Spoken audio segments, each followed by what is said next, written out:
A turbulência na economia pegou as empresas brasileiras melhor preparadas para a alta de juros que nós assistimos no decorrer destes últimos meses. E isso significa que estamos diante de um cenário positivo. Positivo. Isso representa oportunidades de investimento nesse momento que nós estamos.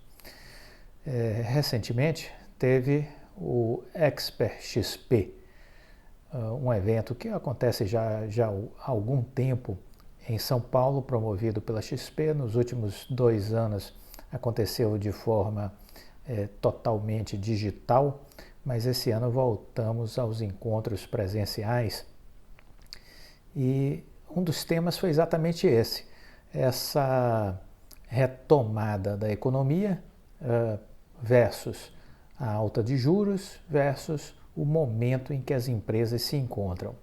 Esse foi um dos, vamos dizer assim, um dos debates do encontro. E aí, o que podemos destacar? Se você olhar a última década, nós tivemos aí recessão econômica, tivemos impeachment, tivemos juros na mínima histórica, tivemos pandemia. Segundo o CEO da Sparta, que é uma gestora de investimentos, o Ulisses Neme, ele disse que apesar de todas essas turbulências, de toda esta volatilidade, esses fatores terminaram sendo positivos para as empresas. Segundo ele, as empresas brasileiras não conseguiram viver um ciclo pleno de economia pujante. Por outro lado, elas acabaram não se alavancando muito e por isso chegaram a este momento que estamos agora, podemos dizer assim, de fim de ciclo de alta de juros, com um caixa saudável, com uma sua situação financeira saudável. E diria mais, muitas, inclusive, nos últimos 2 anos, reduziram o seu patamar de endividamento. Isso, segundo o executivo, explica também por que as agências de rating têm aumentado as notas de classificação de empresas brasileiras ao invés de reduzi-las. E aí conclui, do lado dos investidores, sem dúvida nenhuma, isso representa um grande cenário, muito diferente da última grande pernada de alta de juros que a gente assistiu lá pelos idos de 2015, quando a inflação também estava no patamar de 2 dígitos, mas as semelhanças de 7 anos atrás, segundo os especialistas, param por aí. A última vez que vimos uma inflação nesse patamar, a questão era local. Agora estamos vivendo um período de alta de preços global. Europa com inflação de 9%, Estados Unidos com inflação de 9%. Então, essa é uma nova realidade. Esta inflação é pressionada, sobretudo, por conta dos gargalos nos ciclos de produção e distribuição de mercadorias que foram provocados inicialmente em 2020 pela paralisação do mundo por conta da Covid e agora em 2022 por conta do fechamento de Xangai por quase 2 meses. Isso aí acabou gerando um grande engarrafamento, vamos dizer assim, na distribuição das mercadorias no porto de Xangai, que é o maior porto hoje concentrador de cargas do mundo. Isso fez com que o frete marítimo subisse 500% este ano. 500%, aumento do combustível, aumento do frete, demora para você entrar e sair do porto, tudo isso foi gerando, um efeito dominó, né? É um efeito em série de aumento de custos, chegando até 500% o frete marítimo de alta. Nesses cenários que a gente está então olhando, a inflação passa a ser uma tarefa de todos os bancos centrais do mundo. Muitos estão aumentando os juros, mas há também o entendimento e a compreensão de que faz parte dessa inflação este componente de fluxo, né? Este componente de fluxo de mercadorias, de produtos.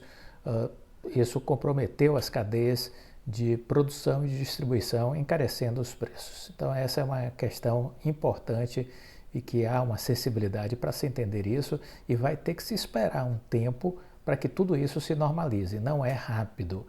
Vamos aguardar aí para, se nada acontecer negativamente nos próximos meses, a gente vai voltar a ter, vamos dizer assim, uma curva de baixa nesses processos de custos a partir do ano que vem. Deveríamos estar chegando próximos a um patamar mais aceitável e de normalidade em meados ou no segundo semestre de 2023. Portanto, é preciso paciência, não tem como ser diferente. Isso é o que precisa ser considerado e, olhando assim, quando a gente, vamos dizer assim, quando a gente olha para 2023, o que podemos, vamos dizer assim, projetar? A gente vai provavelmente estar olhando aí que a gente deverá estar iniciando uma queda da taxa de juros a partir de 2023.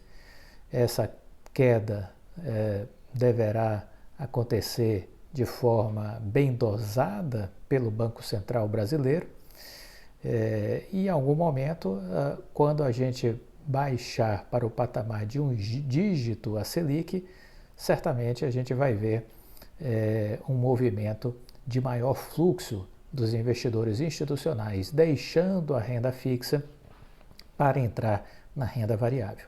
É isso que a gente deve começar a enxergar em 2023, quando a Selic for para um patamar abaixo de 10%. Esse é o meu entendimento. E é isso que a gente deve considerar. Nesse plano das incertezas atuais, que a gente olha para o cenário hoje, conflito na Ucrânia, pandemia, quando a gente olha também eleições pela frente, né? Óbvio que tudo isso faz com que no imaginário coletivo das pessoas que querem investir, que isso tudo são luzes de atenção, luzes vermelhas de pare, luzes de buscar a renda fixa como uma forma de se proteger. Ao meu ver, é um equívoco brutal. A bolsa no patamar atual é impossível deixar de ser negligenciada por pessoas inteligentes. A bolsa no patamar atual é impossível deixar de ser negligenciada por pessoas inteligentes. Temos empresas numa situação melhor do que em 2020, temos empresas numa situação muito melhor e empresas depreciadas por conta de todas essas notícias ruins que geram volatilidade, geram estresse, afastam o institucional da Bolsa e os estrangeiros, em dado momento, que estavam entrando, resolveram sair para realizar seus lucros. A saída do estrangeiro basicamente foi em função disso. A Bolsa eles carregaram até 121.570, saíram de 120, fizeram ótimos negócios, ganharam com o dólar, ganharam com as ações, depois saíram e botaram o lucro no bolso, porque essa é a máxima da maioria dos investidores. Lucro bom é o lucro no bolso, né? E não aquele que aparece na tela do computador, porque aquilo é uma fotografia, mas pode se modificar ao sabor das nuvens do céu. Então eles vendem, realizam e colocam o dinheiro no bolso. Então é isso que é importante de entender.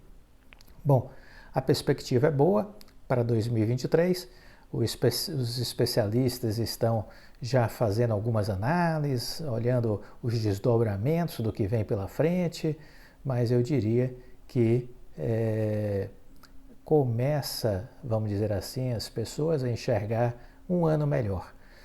Não havendo nenhum cisne negro, não havendo nenhuma intercorrência, não havendo nada que de alguma maneira surpreenda-nos, né? O cenário é de melhoria para 2023. Essa é a leitura que eu faço. Vamos lembrar que o Ministério Público já se manifestou já se manifestou pela saída da Oi na recuperação judicial. Vamos lembrar disso, né? O Ministério Público já se posicionou pela saída da recuperação judicial da Oi perante o juiz. Essa notícia foi veiculada agora no início de agosto, né? Mais precisamente no dia 3 de agosto, mas ela já havia sido vazada nos grupos aí das redes sociais já tem pelo menos uns 15 dias. Pelo menos essa informação já tinha chegado ao meu conhecimento. Havia uma dúvida se o documento era fake ou não, porque havia uma data referente a 2021 no final do documento do Ministério Público, mas até onde eu pude checar, sim, o documento era verdadeiro, havia um erro na questão da data, o documento era verdadeiro, apenas o documento não havia sido divulgado de forma oficial, por isso ninguém encontrava este documento acessando o site da Justiça. Esse documento foi vazado de forma não oficial, né? Então, ou seja, deram publicidade de forma ilegítima a este documento, né? Alguém aí tirou fotos do documento e jogou na rede social, mas quando eu chequei, assim que eu recebi o documento, em 2 dias eu já tinha uma confirmação de que o documento era verdadeiro. Mas só agora, né, quase 15 dias depois, ou um pouco mais até, que o Ministério Público saiu a divulgação oficial de que ele deu a sua recomendação pela aprovação do fim da recuperação judicial da Oi. São os passos, né? São os passos da nossa burocracia judicial. Necessários, a gente tem que ter muita tranquilidade, muita calma, muita paz de espírito, nada deve tirar o nosso sono. Nosso olhar é para a empresa, nosso olhar é para a Oi. O que é que ela está fazendo? Como é que ela está se transformando? Qual é o planejamento estratégico? Como está a execução? O que o líder da empresa diz? O que é que ele está pensando? Quando ele se manifesta, faz sentido o que ele está dizendo? O que ele está cumprindo bate com o que ele prometeu? São essas coisas que a gente tem que olhar. Nada além disso. O resto é espuma, é fumaça, e só os despreparados levam a sério as outras coisas, certo? Então aprenda a ser um investidor mais qualificado para o seu bem, para o bem da sua saúde física, mental e psicológica, espiritual, né? Então é super importante que você trabalhe esses aspectos para se afastar desse ruído, desse azedume, de uma mídia financeira, de uma mídia marrom que está existindo agora no mercado financeiro também, uma mídia podre que existe agora no mercado financeiro, a cobrir o mercado financeiro, lamentável, né? Tá parecendo aquelas coisas de revista de fofoca, né? Que vivia para tentar dar aquele flagra no artista, não sei o quê, né? Para vender sensacionalismo, vender baixaria, né?